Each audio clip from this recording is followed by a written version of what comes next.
Bismillahirrahmanirrahim. Assalamualaikum warahmatullahi wabarakatuh. Ini merupakan video pembelajaran dari kelompok 3 membahas tentang energi dan lingkungan energi, produktivitas, rantai makanan, jejaring makanan dan tingkat tropik, metabolisme dan ukuran individu, struktur tropik, dan piramida ekologi. Anggota kelompok Amabel, Shandika, Fajri, Susanti, dan Anissa. Dosen pengampu yaitu Ibu Neni Murniati, MPD. Assalamualaikum warahmatullahi wabarakatuh. Di sini saya Ahmad Bernaldo Adika akan menjelaskan kepada teman-teman materi mengenai energi dan lingkungan energi. Nah, langsung saja, yaitu yang pertama pengertiannya. Jadi, energi itu merupakan suatu kekuatan atau tenaga yang dihasilkan untuk mempermudah kinerja. Sedangkan lingkungan hidup merupakan suatu lingkungan yang di dalamnya terdapat makhluk hidup maupun makhluk tak hidup yang berasal dari alam. Kemudian keterkaitan energi dan lingkungan itu sendiri. Nah, jadi dalam sebuah ekosistem, setiap makhluk hidup atau organisme pasti saling berinteraksi dengan sama organismenya maupun sama lingkungannya.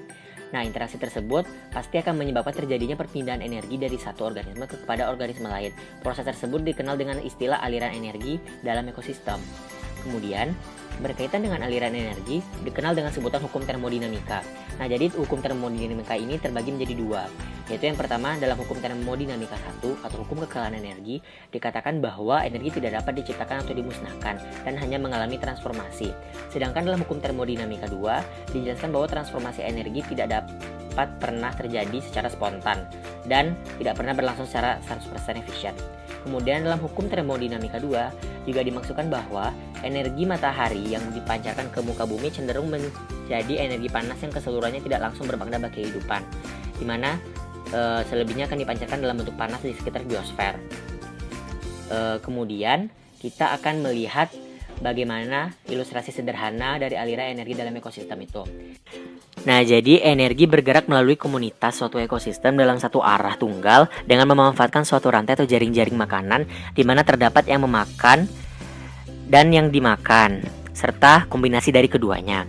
Nah, dapat kita lihat dari ilustrasi tersebut terdapat yang namanya produsen, konsumen 1, konsumen 2, serta dekomposer. Nah, produsen ialah kelompok pertama dalam rantai makanan yang biasanya terdiri dari tumbuh-tumbuhan hijau yang akan mengkonversi sebagian energi dari matahari melalui fotosintesis menjadi molekul-molekul organik yang digunakan dan disimpan dalam jaringannya. Kemudian ada konsumen 1, konsumen 2, konsumen 3. Nah, secara garis besar konsumen ini merupakan hewan-hewan yang memakan tumbuhan-tumbuhan hijau dan juga memakan satu sama lain. Nah, konsumen primer adalah herbivora atau konsumen satunya. Kemudian di mana konsumen primer ini dia akan memakan tumbuh-tumbuhan dari produsen primer. Kemudian konsumen 2 akan memakan konsumen primer. Nah, kemudian ada yang namanya dekomposer atau pengurai. Nah, jadi yang berperan sebagai dekomposer ini adalah bakteri, fungi, tumbuhan, atau hewan yang memakan organisme mati dan melepaskan zat-zat organik yang dihasilkan dari organisme itu sendiri ke dalam rantai makanan. Nah, kemudian dapat disimpulkan secara eksplisit bahwa aliran energi memegang peranan penting dalam suatu ekosistem di mana aliran energi sebagai pengendali dalam ekosistem. Kemudian keseimbangan suatu ekosistem akan terjadi bila komponen-komponen ekosistem dalam jumlah yang berimbang. Di antara komponen-komponen ekosistem terjadi interaksi, saling membutuhkan dan saling memberikan apa saja yang menjadi kebutuhannya. Nah, keseimbangan tersebut harus tetap terjaga sehingga akan menjadi keberlanjutan dalam aliran energi dalam ekosistem akan tetap terjaga. Nah, sekian materi hari ini. Terima kasih. Sampai jumpa.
Baik, saya Fajri Fil Alhadi, NPMA 1D018059 akan menjelaskan tentang produktivitas dan rantai makanan. Pengertian produktivitas. Produktivitas adalah laju pemasukan dan penyimpanan energi di dalam ekosistem. Kemudian ada produktivitas dibagi menjadi dua, yaitu produktivitas primer dan produktivitas sekunder. Pertama ada produktivitas primer. Produktivitas primer merupakan pengubahan energi cahaya oleh produser atau autotrof. Produktivitas primer merupakan laju penambatan energi yang dilakukan oleh produser. Produktivitas primer dibedakan atas produktivitas primer kasar atau bruto yang merupakan hasil asimilasi total dan produktivitas primer bersih atau neto yang merupakan penyimpanan energi di dalam jaringan tubuh tumbuhan.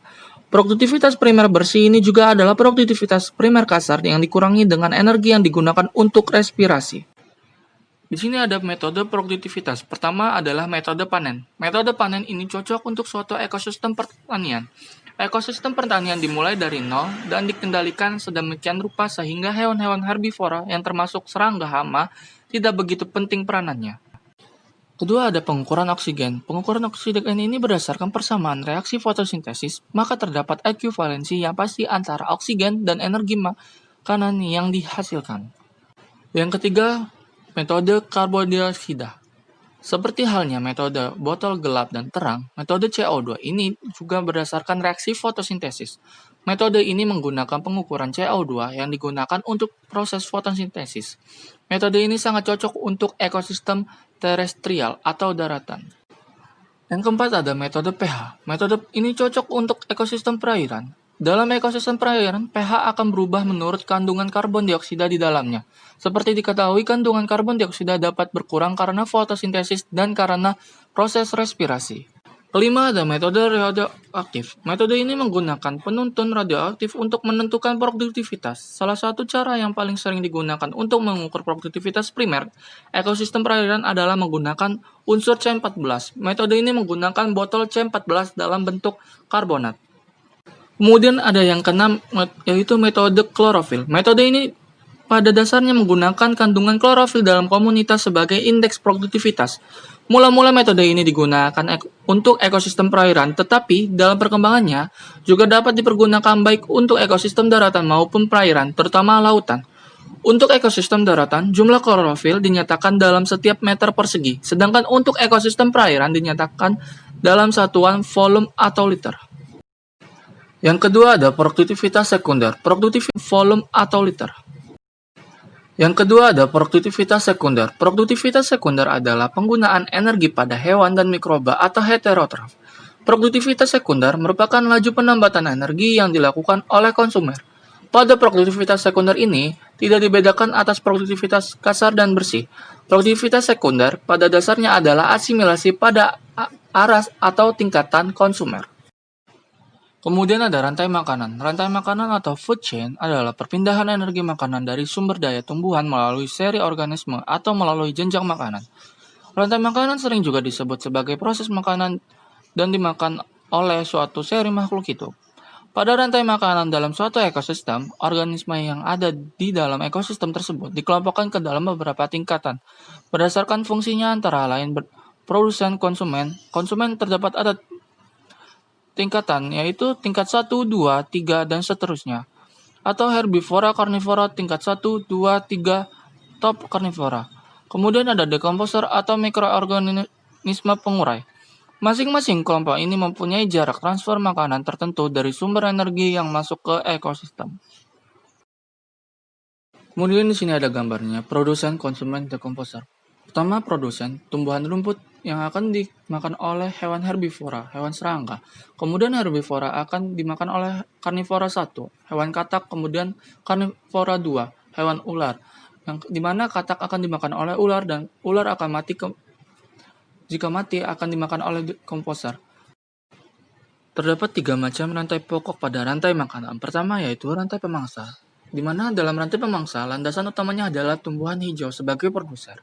Rantai pemangsa dimulai dari hewan yang bersifat herbivora sebagai konsumer tingkat 1, dilanjutkan dengan hewan karnivora yang memangsa herbivora sebagai konsumer tingkat 2, dan berakhir pada hewan pemangsa karnivora maupun herbivora sebagai konsumer tingkat 3 ataupun 4.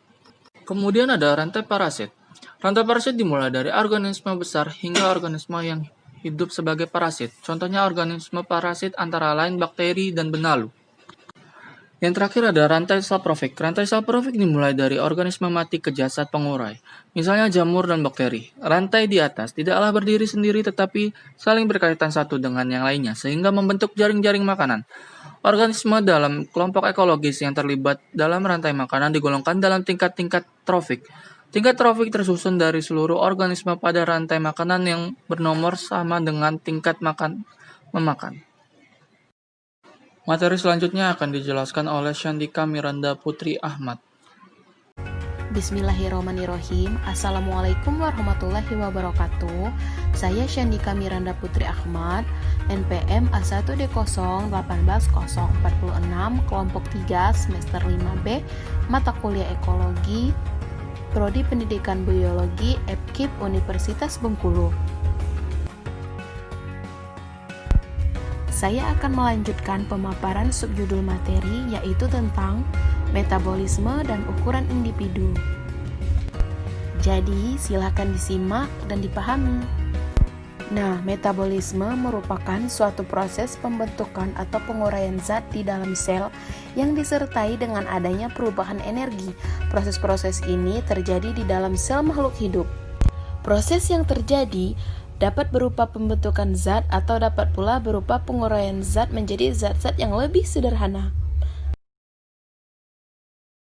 Reaksi kimia yang terjadi di dalam makhluk hidup bersalah satu yang sangat sederhana seperti bakteri, protozoa, jamur, tumbuhan, hewan, sampai kepada manusia.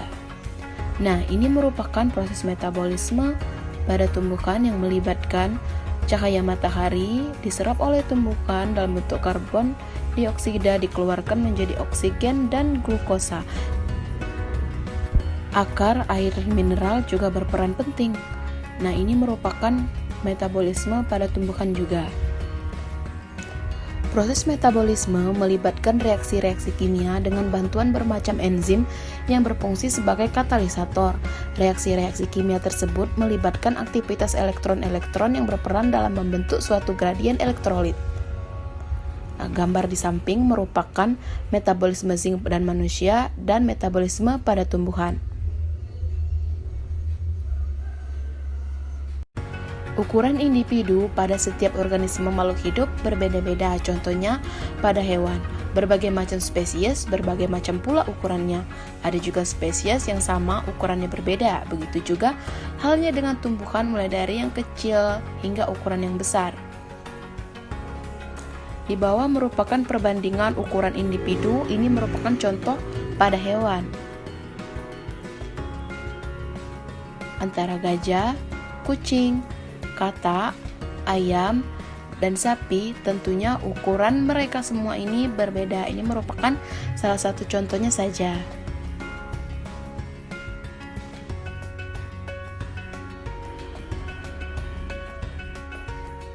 Nah, metabolisme dan ukuran individu. Semakin kecil ukuran suatu individu, maka semakin besar laju metabolismenya.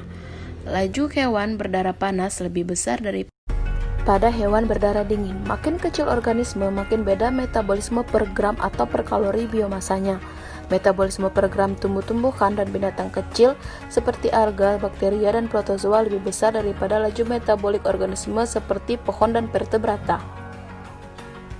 Dan ini merupakan perbandingan ukuran individu, hewan laut dan hewan darat dapat terlihat berbeda-beda sekali ukurannya.